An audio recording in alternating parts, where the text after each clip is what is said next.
Very well, brethren. You will remember that we were discussing about welfare ministry. And we were discussing about the poor. And we will continue discussing this point. One thing that we as a church need to see is how to understand when a person becomes poor and also when poverty comes, because there's many reasons why.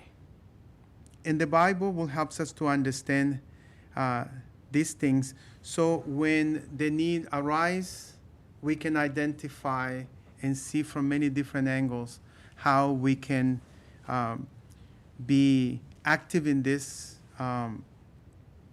ministry. And actually, some of the lessons that we will have in the Sabbath school will bring this very strongly to us. But before that, anyway, we're going to see this. Those that are poor include people like the widow.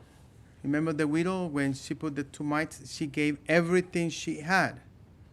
Okay? Those that may have absolutely nothing or very little, like herself. Also, it may include those who have enough to offer even a meager sacrifice.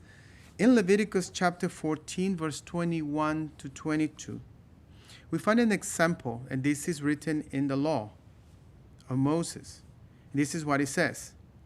And if he be poor and cannot get so much, then he shall take 1 lamb for a trespass offering to be waived, to make an atonement for him, and 1/10 deal of fine flour mingled with oil for a meat offering, and a log of oil, and 2 doves or 2 young pigeons, such as he is able to get.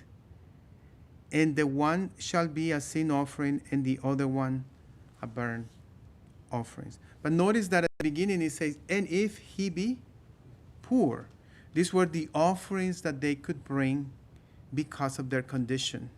So can you imagine God, as he was given to Moses the different offerings that different people at a different level could bring, he was thoughtful enough to say, if the person is poor, this is what they can offer. God could have said, if it is poor, you don't have to bring anything.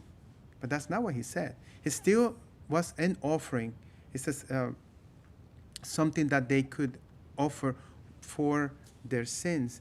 And it is very interesting because it shows that nobody was exempt from bringing an offering when it was needed. Who remember when Jesus was going to be circumcised, what kind of an offering his parents brought to the temple? Who remembers? Yes, they brought 2. Why? Why was that? What was their condition? They were poor. Yeah, but still, they brought what they could, which was what? The 2 doves. So it gives them a sense of dignity. Right, that's correct. They have something to offer. Right. Yes. So, then we can see how even Jesus, he was not only circumcised according to the law, but also the offering that was brought by the parents. That means the parents were conscious that this requirement was there, and they brought it. Another thing that we need to consider is that one person doesn't have to be completely destitute to be considered poor. How so? We're going to see some of the causes of poverty. Sometimes it is due to sinful actions on the part of the individual, and we will see some of this. Number 1, laziness. Look what it says in Proverbs chapter 6, verses 6 through 11. It says, go to the ant, thou sluggard, consider her ways, and be wise, which having no guide, overseer, or ruler, provideth her meat in the summer, and gathereth her food in the harvest. How long wilt thou sleep, O sluggard? When wilt thou arise out of thy sleep? Yet a little sleep, a little slumber, a little folding of the hand to sleep, so shall thy poverty come as one that travelleth, and thy want as an armed man. So sometimes poverty comes for what reason? Laziness. So this is a cause. So if a person is in this situation, we need to be what? We need to take action and relate these things to that person so he can provide for himself or for his family. Find him something to do. Another cause is refusing to heed correction. Notice what it says in Proverbs 13:18. Poverty and shame shall be to him that refuses instruction, but he that regardeth reproof shall be honored. So when somebody refuses instruction, what will happen to that person? Poverty will come as a result. They want to do what they want to do. And nothing, no instruction, no correction will be heeded. And as a result, they will end up in poverty. Another cause is pleasure seeking. Proverbs 21:17 says, he that loveth pleasure shall be a poor man, but he that loveth wine and oil shall not be rich. Do remember, and you know, and I think this comes for a lack of education, lack of instruction. I remember one point in time back in El Salvador, my dad was building expanded the house in the back, and one of the helpers of the person that was doing the work, every Friday when he got paid, he would not come on Monday to work. And you know why? Because he was drinking. And oftentimes he would ask for an advance payment because his family didn't have nothing to eat that week. And it's a cycle. And it's repeated very often. And what do we have? Poverty. Unnecessary poverty, really. Another factor that brings poverty to a person is drunkenness and gluttony. Proverbs 23:21 says, for the drunkard and the glutton shall come to poverty, and drowsiness shall clothe a man with rags. So same thing. You know, when people does not prepare their mind to properly use the means that they receive, what will happen? They will end up in poverty. Drunkenness is an evil thing, you know, that is there. And he bites, right? That's what the Bible tells us also. But in other occasions, poverty comes because of other sinful actions of other men. Like what? Usury and extortion. Proverbs 28:8. He that by usury and unjust gain increases his substance, he shall gather it for him that will pity the poor. So, usury and unjust gain. And there is people that is poor because of others that practice this usury and extortion. And it's very prevalent in society. Also, greed. Isaiah 3:14 and 15 tells us, the Lord will enter into judgment with the ancient of his people and the princes thereof, for ye have eaten up the vineyards, the spoil of the poor is in your houses. What mean ye that ye beat my people to pieces and grind the faces of the poor? Saith the Lord God of hosts. I mean, this was within Israel. This was happening right there. Greed. The spoil of the poor was in the house of those that had the means. Do you remember the parable that Nathan brought to David What was the problem? The rich man had what? Many lambs that he could just take one and, and he would not even miss it probably. There's so many. But he took the one from the man that had only one. And then he prepared for his guest. The greed is a factor. Another problem is very prevalent is unfair labor practices. And I think this was coming from Jeremiah, and I forgot to put it there. But it says, "Woe unto him that buildeth his house by unrighteousness, and his chambers by wrong, that uses his neighbor's service without wages, and giveth him not for his work." Yes, there is unfair labor practices. And it happens very much. Not only here, but in many places. Oppression, that also brings poverty. Amos 4:1 says, "Hear this word, ye kind of Bashan, that are in the mountains of Samaria, which oppresses the poor, which crush the needy, which say to the master, bring and let us drink." That's oppression. Yeah, when governments oppress the people cannot, find a way to get ahead.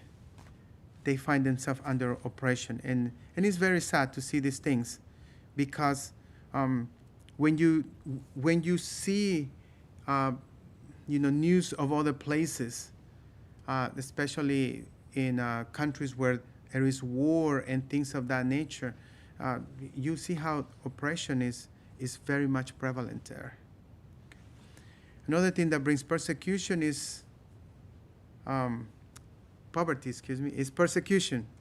2 Corinthians 8:1-2 says, "Moreover, brethren, we do you to wit of the grace of God bestowed on the churches of Macedonia, how that in a great trial of affliction the abundance of their joy and their deep poverty abounded unto the riches of their liberality."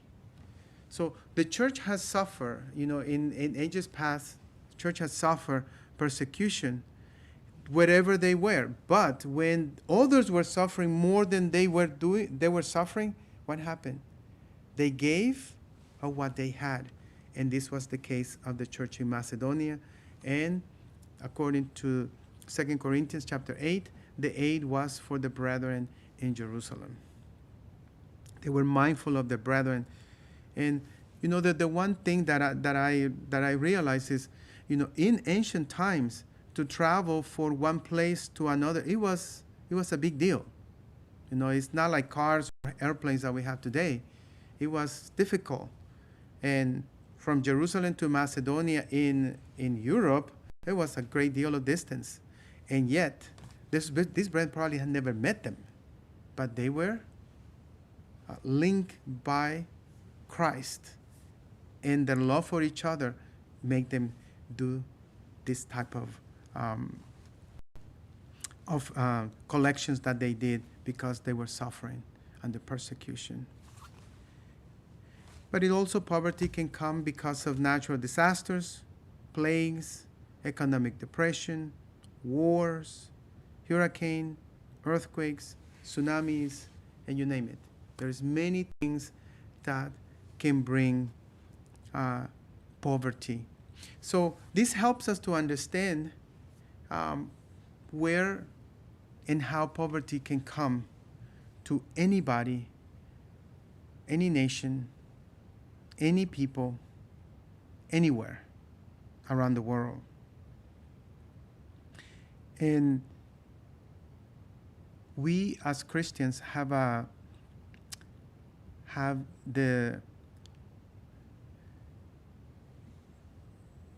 the command of the Lord, according to what we read in Deuteronomy 15. You remember, it says that the Lord commanded. We read it. The Lord commanded the Israelites to help their brother, their poor, their needy in their land. So we need to keep in mind that this will happen, this will exist. And thankfully, we do have this